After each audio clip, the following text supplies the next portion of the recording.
Dursley had had a nice, normal day. She told him over dinner all about Mrs. Next Door's problems with her daughter and how Dudley had learned a new word, won't. Mr. Dursley tried to act normally. When Dudley had been put to bed, he went into the living room in time to catch the last report on the evening news, and finally, birdwatchers everywhere have reported that the nation's owls have been behaving very unusually today.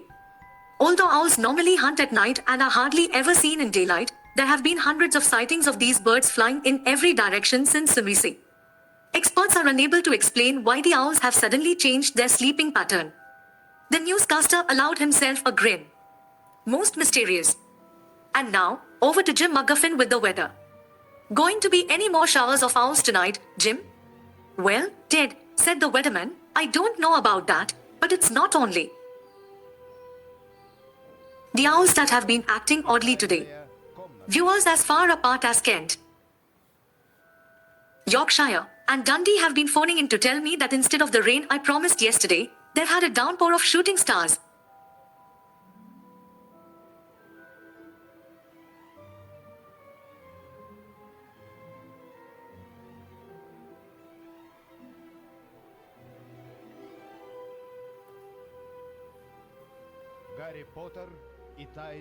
Shooting stars. Perhaps people have been celebrating bonfire night early. It's not until next week, folks. But I can promise a wet night tonight. Mr. Dursley sat frozen in his armchair. Shooting stars all over Britain. Owls flying by daylight. Mysterious people in cloaks all over the place. And a whisper about the Potters. Mrs. Dursley came into the living room carrying 2 cups of tea. It was no good. He'd have to say something to her. He cleared his throat nervously. Petunia, dear, you haven't heard from your sister lately, have you? As he had expected, Mrs. Dursley looked shocked and angry. After all, they normally pretended she didn't have a sister. No, she said sharply. Why? Funny stuff on the news, Mr. Dursley mumbled. Owls, shooting stars, and there were a lot of funny-looking people in town today, so, snapped Mrs. Dursley. Well, I just thought, maybe, it was something to do with, you know, her crowd. Mrs. Dursley sipped her tea through pursed lips. Mr. Dursley wondered whether he dared tell her he'd heard the name Potter. He decided he didn't dare. Instead he said, as casually as he could, their son. He'd be about Dudley's age now, wouldn't he? I suppose so, said Mrs. Dursley stiffly. What's his name again? Howard, isn't it? Harry. Nasty, common name, if you ask me. Oh, yes, said Mr. Dursley, his heart sinking horribly. Yes, I quite agree. He didn't say another word on the subject as they went upstairs to bed. While Mrs. Dursley was in the bathroom, Mr. Dursley crept to the bedroom window and peered down into the front garden. The cat was still there.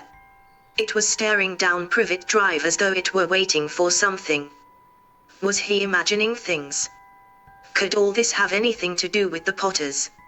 If it did, if it got out that they were related to a pair of, well, he didn't think he could bear it. The Dursleys got into bed. Mrs. Dursley fell asleep quickly, but Mr. Dursley lay awake, turning it all over in his mind. His last, comforting thought before he fell asleep was that even if the Potters were involved, there was no reason for them to come near him and Mrs. Dursley. The Potters knew very well what he and Petunia thought about them and their kind. He couldn't see how he and Petunia could get mixed up in anything that might be going on. He yawned and turned over. It couldn't affect them. How very wrong he was. Mr. Dursley might have been drifting into an uneasy sleep, but the cat on the wall outside was showing no sign of sleepiness. It was sitting as still as a statue, its eyes fixed unblinkingly on the far corner of Privet Drive. It didn't so much as quiver when a car door slammed on the next street, nor when 2 owls swooped overhead. In fact, it was nearly midnight before the cat moved at all. A man appeared on the corner the cat had been watching, appeared so suddenly and silently you'd have thought he'd just popped out of the ground. The cat's tail twitched and its eyes narrowed. Nothing like this man had ever been seen on Privet Drive. He was tall, thin, and very old, judging by the silver of his hair and beard, which were both long enough to tuck into his belt.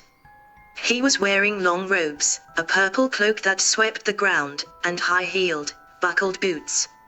His blue eyes were light, bright, and sparkling behind half-moon spectacles, and his nose was very long and crooked, as though it had been broken at least twice. This man's name was Albus Dumbledore. Albus Dumbledore didn't seem to realize that he had just arrived in a street where everything from his name to his boots was unwelcome. He was busy rummaging in his cloak, looking for something. But he did seem to realize he was being watched, because he looked up suddenly at the cat, which was still staring at him from the other end of the street. For some reason, the sight of the cat seemed to amuse him. He chuckled and muttered, "I should have known." He found what he was looking for in his inside pocket. It seemed to be a silver cigarette lighter.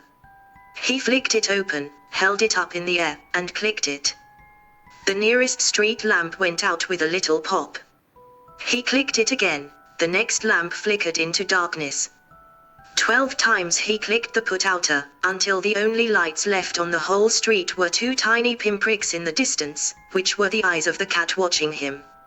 If anyone looked out of their window now, even beady-eyed Mrs. Dursley, they wouldn't be able to see anything that was happening down on the pavement. Dumbledore slipped the put-outer back inside his cloak and set off down the street toward number 4, where he sat down on the wall next to the cat. He didn't look at it, but after a moment he spoke to it. "Fancy seeing you here, Professor McGonagall." He turned to smile at the tabby, but it had gone. Instead he was smiling at a rather severe-looking woman who was wearing square glasses exactly the shape of the markings the cat had had around its eyes. She, too, was wearing a cloak, an emerald one. Her black hair was drawn into a tight bun. She looked distinctly ruffled. "How did you know it was me?" she asked. "My dear Professor, I've never seen a cat sit so stiffly." "You'd be stiff if you'd been sitting on a brick wall all day," said "My dear Professor, I've never seen a cat sit so stiffly." "You'd be stiff if you'd been sitting on a brick wall all day," said Professor McGonagall. "All day? When you could have been celebrating. I must have passed a dozen feasts and parties on my way here." Professor McGonagall sniffed angrily. "Oh yes, everyone's celebrating, all right," she said impatiently. "You'd think they'd be a bit more careful, but no, even the Muggles have noticed something's going on. It was on their news." She jerked her head back at the Dursleys' dark living room window. "I heard it. Flocks of owls, shooting stars. Well, they're not completely stupid. They were bound to notice something. Shooting stars down in Kent, I'll bet that was Diddlus Diggle. He never had much sense." "You can't blame them," said Dumbledore gently. "We've had precious little to celebrate for 11 years. "I know that," said Professor McGonagall irritably. "But that's no reason to lose our heads. People are being downright careless, out on the streets in broad daylight, not even dressed in Muggle clothes, swapping rumors." She threw a sharp, sideways glance at Dumbledore here, as though hoping he was going to tell her something, but he didn't, so she went on. "A fine thing it would be if, on the very day you know who seems to have disappeared at last, the Muggles found out about us all. I suppose he really has gone, Dumbledore." "It certainly seems so," said Dumbledore. "We have much to be thankful for. Would you care for a lemon drop?" "A what?" "A lemon drop. They're a kind of Muggle sweet I'm rather fond of." "No, thank you," said Professor McGonagall coldly, as though she didn't think this was the moment for lemon drops.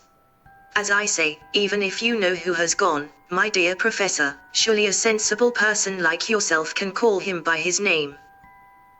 "Name? All this you know who nonsense. For 11 years I have been trying to persuade people to call him by his proper name, Voldemort."